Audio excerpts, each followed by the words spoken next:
Vendredi 24 janvier, 7 heures du matin. Bon, je vais essayer d'être très bref là, poser des petites questions et nous allons réfléchir ensemble. Bon, maintenant que les États-Unis d'Amérique sont sortis de l'Organisation mondiale de la santé, qu'est-ce que ça signifie? Ça signifie que l'alerte que j'ai commencé à donner depuis le début de cette opération d'inoculation des masses planétaires, tout ce que je vous ai dit depuis des années se démontre ici. C'est-à-dire les propriétaires de l'OMS, l'Organisation mondiale de la santé, dirigée par un criminel dénommé Bill Gates, ont décidé de sortir de là. C'est simplement parce qu'ils ont vu que cette organisation n'a pas pu mettre sur pied son plan criminel, génocidaire contre l'humanité. Si, ils ont eu beaucoup, ils ont inoculé des milliards d'êtres humains. Mais les territoires là où même leur plan était vital, c'était l'Afrique. Dépopuler l'Afrique, ils n'ont pas pu. Parce que nous avons lancé l'alerte. Moi, personnellement, jusqu'à aujourd'hui, si vous voyez que je suis un peu absent, c'est parce que je suis pris. Je connais le système. Je sais que le système va retourner m'attaquer de nouveau. Donc, je travaille à ma défense et à mes attaques contre le système.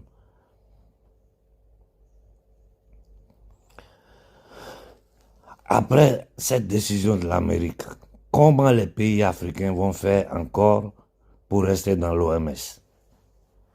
C'est-à-dire ceux mêmes qui ont mis sur pied les choses, ils ont pris les agents, un criminel, ils l'ont déposé là-dessus. Qui finance l'OMS en majorité? C'est Bill Gates et les États-Unis d'Amérique. Si ils disent qu'ils ne donnent plus l'argent là-bas, ça veut dire que la chose là n'est pas bonne. Mais nous devons comprendre une chose. Ils ont vu que cette organisation a perdu toute crédibilité aux yeux de l'humanité. Une organisation pilotée par un eugéniste et un ex-terroriste. Donc, il faut la mettre à côté et essayer de créer quelque chose de nouveau. Vous allez voir.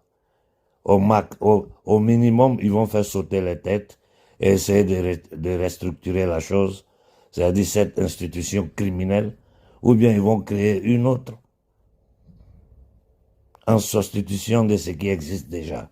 Je ne sais pas, je n'ai pas la boule de cristal, mais sachez qu'ils l'ont fait simplement parce que cette organisation est devenue trop dangereuse pour la tenue du système. Cette opération Chi qu'ils ont mis sur pied, moi je ne sais pas si depuis l'existence de l'humanité, il y a eu un moment où un pouvoir a tenté de faire une telle chose. Ils peuvent utiliser des armes bactériologiques, créer des épidémies à travers l'eau, l'air, la nourriture. Mais vouloir inoculer, c'est-à-dire mettre un objet étranger dans le corps de quelqu'un, lui mettre un liquide dedans. Jusqu'à aujourd'hui, ce liquide-là est sous secret militaire, sous secret d'État. Et aujourd'hui, nous avons toutes les preuves. Demandez-vous pourquoi Biden, avant de quitter le pouvoir, a donné l'immunité totale à Fauci, c'est-à-dire le patron de la santé américaine. C'est pourquoi on ne puisse pas le juger. C'est-à-dire eux-mêmes, là, leur crime, là, c'est tellement évident devant les gens aujourd'hui qu'ils ne peuvent rien faire d'autre qu'utiliser les instruments que nous avons à disposition, le pouvoir qu'un chef d'État a, d'abord pour amnistier son propre fils. C'est parce que les Américains sont un peuple lobotomisé. Sinon ça là, ça passait pas. Amnistier son propre fils et ensuite amnistier le patron de la santé américaine, celui qui a piloté le laboratoire de Wuhan, celui qui est derrière tout ce qui regarde. Depuis 1984, ce gars-là est là. Il est à son poste, les présidents passent, mais lui, il est là.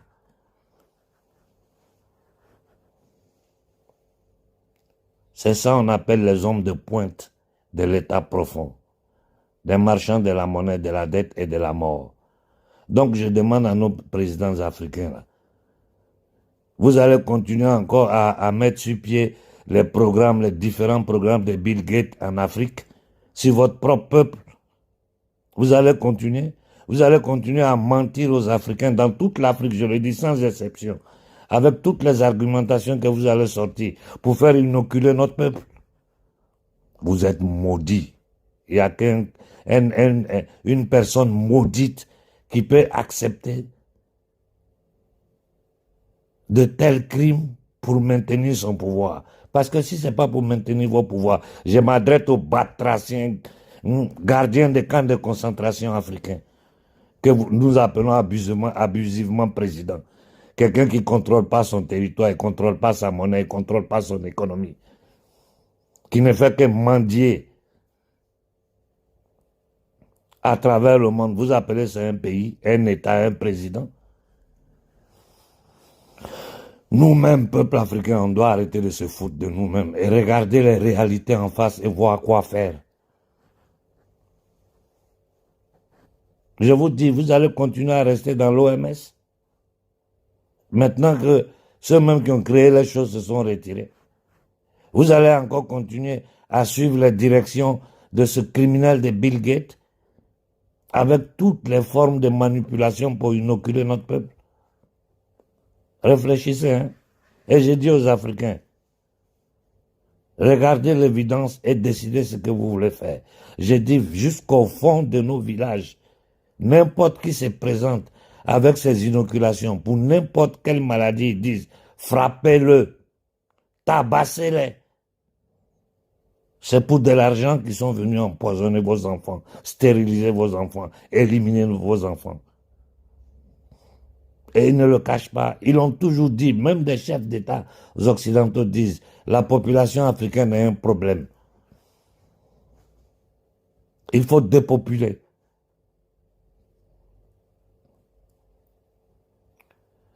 Ce qui m'a choqué dans ces derniers jours, c'est que après avoir monté l'opération Trump, parce que c'est une opération, celui qui connaît le parcours humain et professionnel de ce criminel doit se poser beaucoup de questions et doit être très inquiet. Parce qu'aux États-Unis, c'est les criminels qu'ils envoient au pouvoir pour pouvoir mettre sur pied tous leurs plans diaboliques à travers le monde.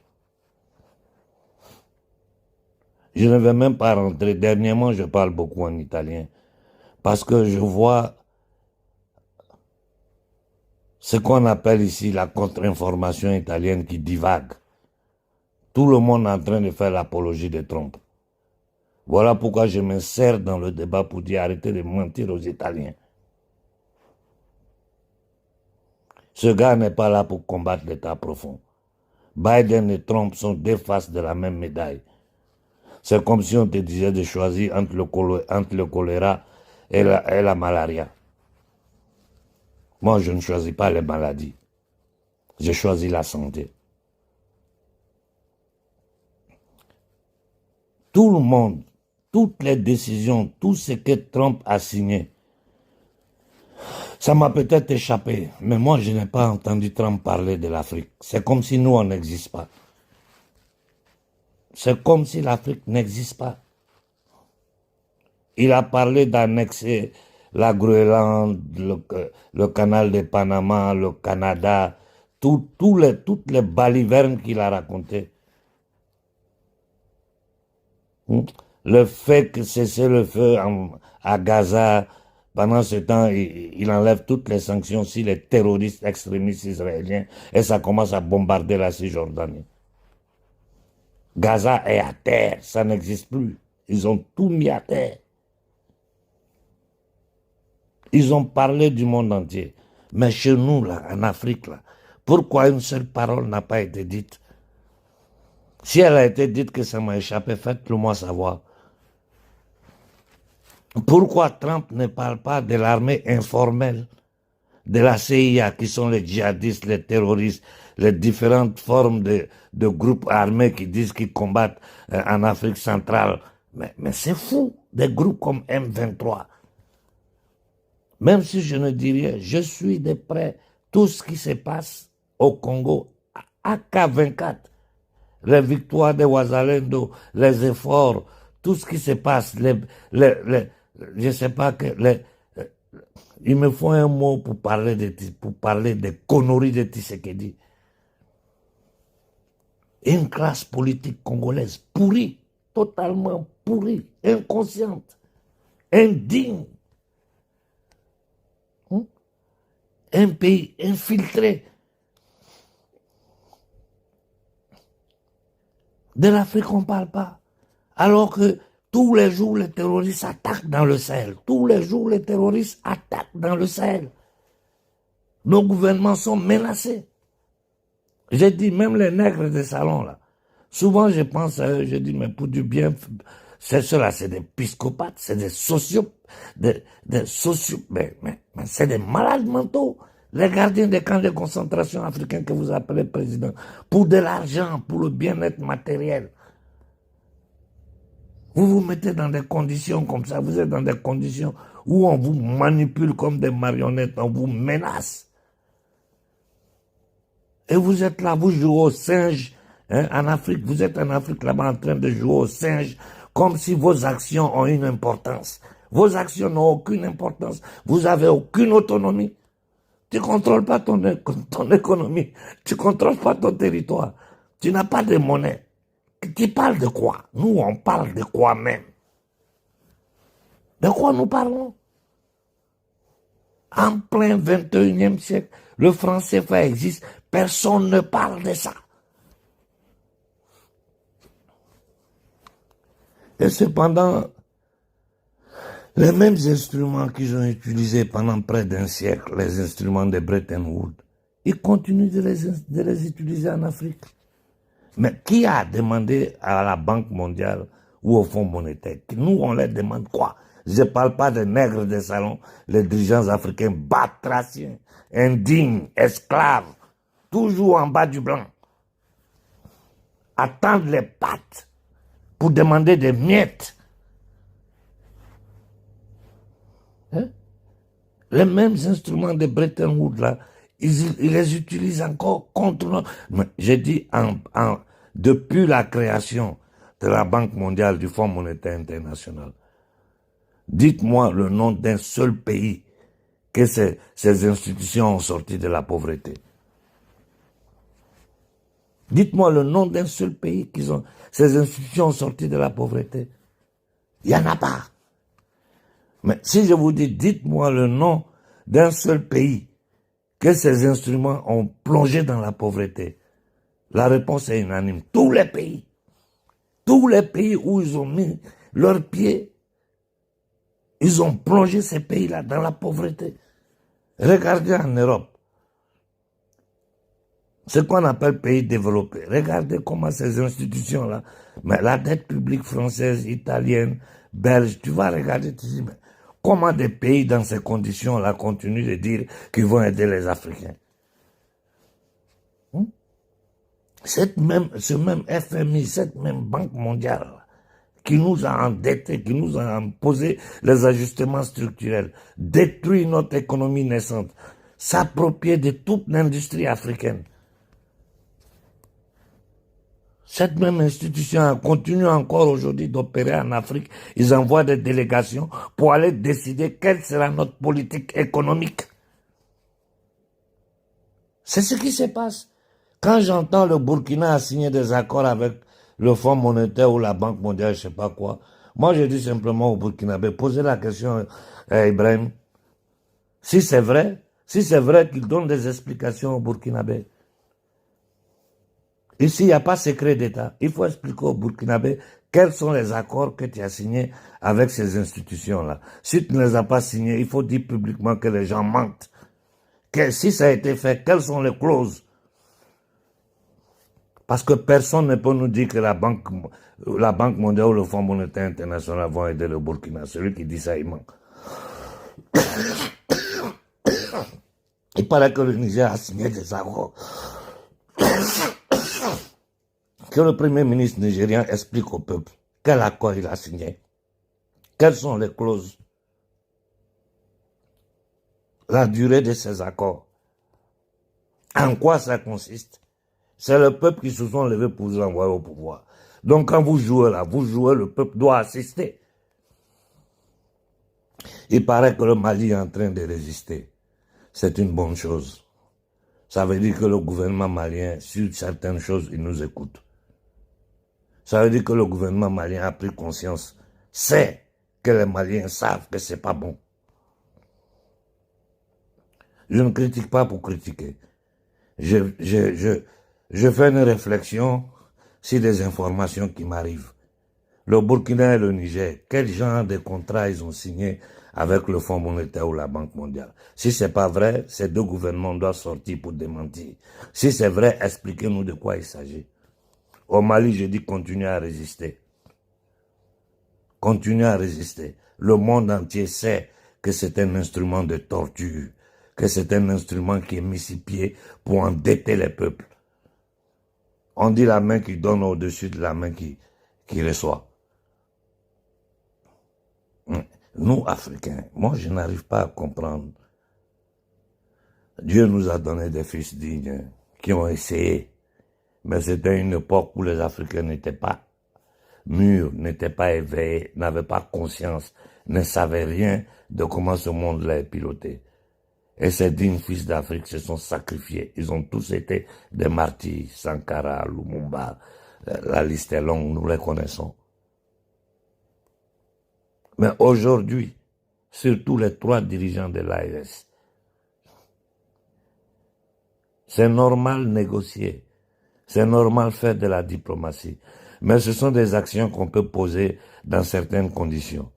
Dans des conditions où vous-même, dirigeant de l'AES, à travers le Mali, vous êtes allé aux Nations Unies. Ils ont bloqué votre dossier. Vous, les trois dirigeants de l'AES, vous avez eu le courage, la dignité de sortir publiquement pour dénoncer les méfaits de l'Occident collectif. Ici en Occident, tout est censuré, personne n'en parle. Devant une telle situation, vous devez comprendre que ces gens-là n'ont aucune intention de négocier avec vous. Ils veulent continuer à nous maintenir en esclavage, à imposer leur vouloir. Mais aujourd'hui, ils ont des difficultés parce qu'ils ont une jeunesse africaine éveillée et révoltée sur pied.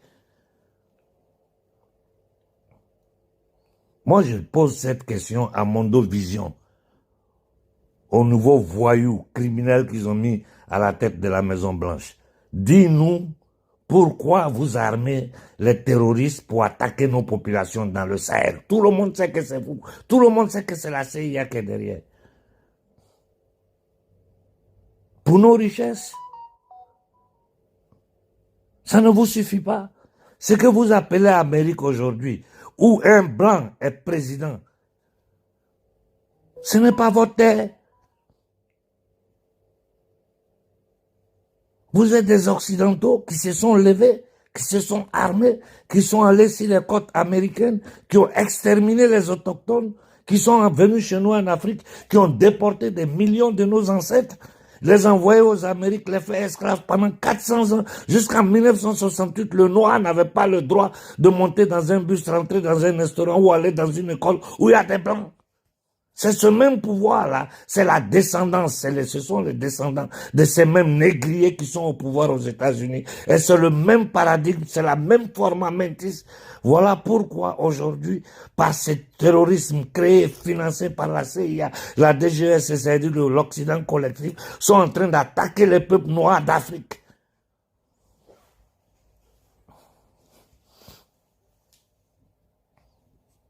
Et je répète, jusqu'à la nausée, si nous ne nous impliquons pas, les gouvernements africains ne peuvent rien faire.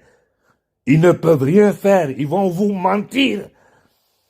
Ils le savent, qu'il n'y a que le peuple africain qui peut se lever pour faire arrêter ce crime contre l'homme noir sur notre territoire. Tous nos dirigeants le savent. N'importe qui a un minimum de cerveau sait que parce que si on reste là pour dire on laisse la politique faire, regardez depuis combien d'années Assini est là. Malgré les efforts de l'armée malienne, regardez les résultats. Les terroristes sont là et ils vont s'amplifier encore parce que ces gens-là ne peuvent pas se passer des matières premières stratégiques versées sur le continent africain. Ils font semblant d'ignorer. Mais tout le monde sait la vérité.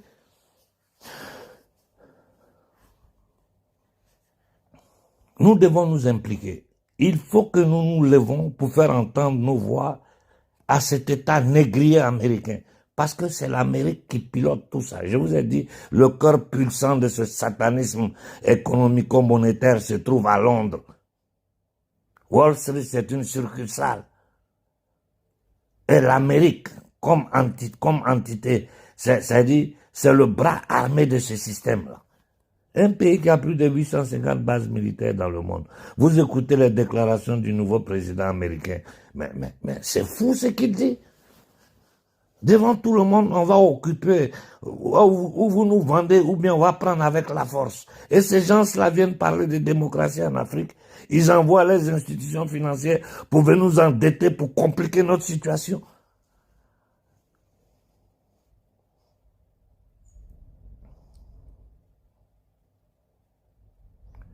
Ce n'est plus acceptable. J'ai dit au capitaine Ibrahim Traoré, tu es en train de faire un bon travail. Même si je vois beaucoup de choses qui ne me plaisent pas. Mais déjà, les efforts que tu es en train de fournir, vraiment, on ne peut que te remercier.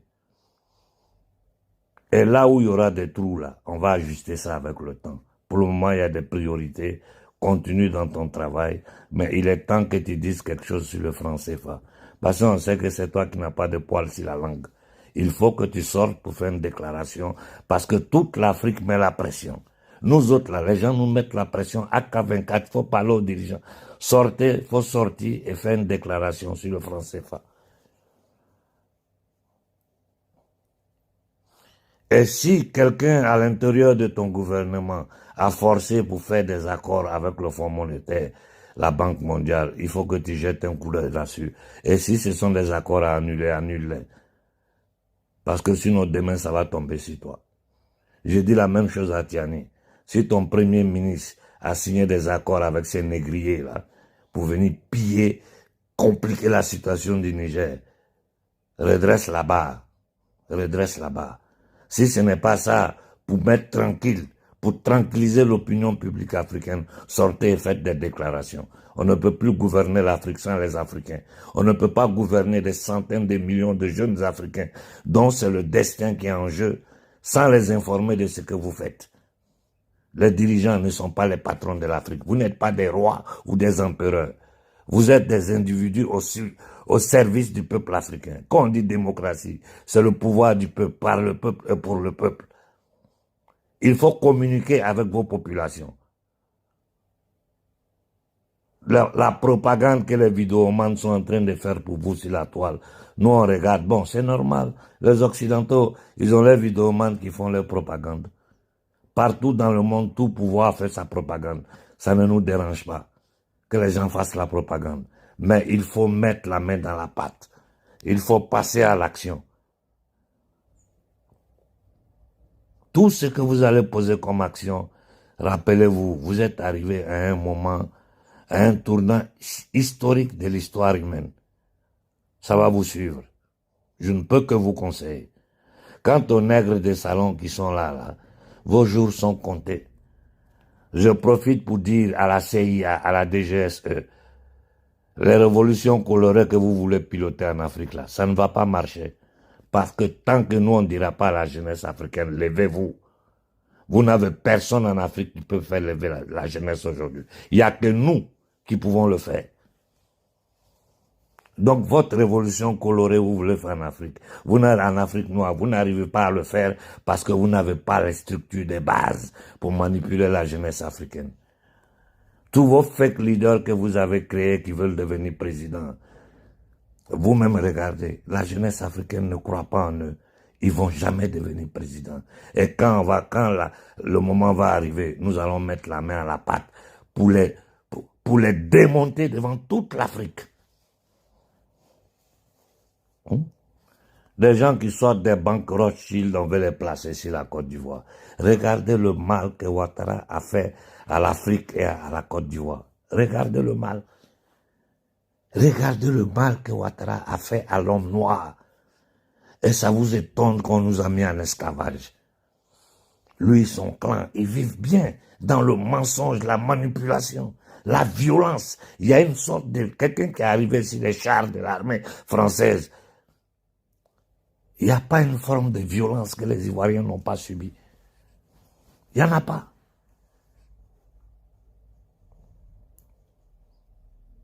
Et la solution au Congo, on vous la donne. Hein? On vous donne la solution au Congo. Mais faites fermer cette ambassade américaine à Kinshasa. Faites-la fermer. Le peuple congolais a le pouvoir de le faire. Ils ne peuvent rien. Ils ne peuvent rien. Ça, c'est leur talon d'Achille. C'est la chose qui leur fait peur, qu'aucun média ne pourra cacher. Si les peuples noirs s'élèvent contre les ambassades américaines en Afrique, dans le golfe de Guinée, vous allez voir comme le monde va trembler. Ils ne veulent pas parler de l'Afrique. Ils seront obligés de parler.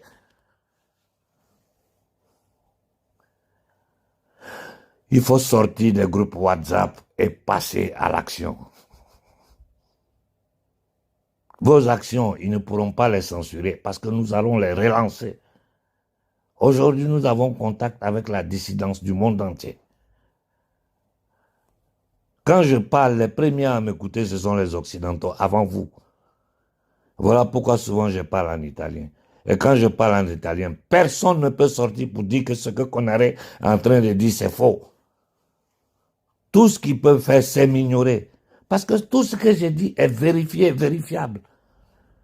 Et ils évitent même de rentrer en contraposition avec moi parce que ça va encore attirer l'attention de l'opinion publique qui va dire, mais comment? Mais ce que cet Africain est en train de dire, c'est pas possible. Quand j'explique en italien ce que nous sommes en train de subir dans le Sahel, les actions de leur gouvernement sur le plan international, ce qui est caché aux Italiens, les gens sont bouche bée.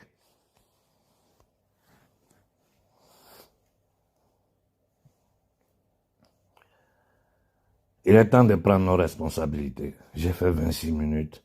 J'ai dit aux Africains, nous voulons faire arrêter le terrorisme dans le Sahel. Nous voulons faire finir le banditisme, le vol, le pillage, l'occupation en Afrique centrale. Il faut prendre les ambassades de ces pays occidentaux. Il y a 3 pays qui sont un cancer pour l'humanité. L'Angleterre, imprimis, son bras armé, les États-Unis d'Amérique et la France.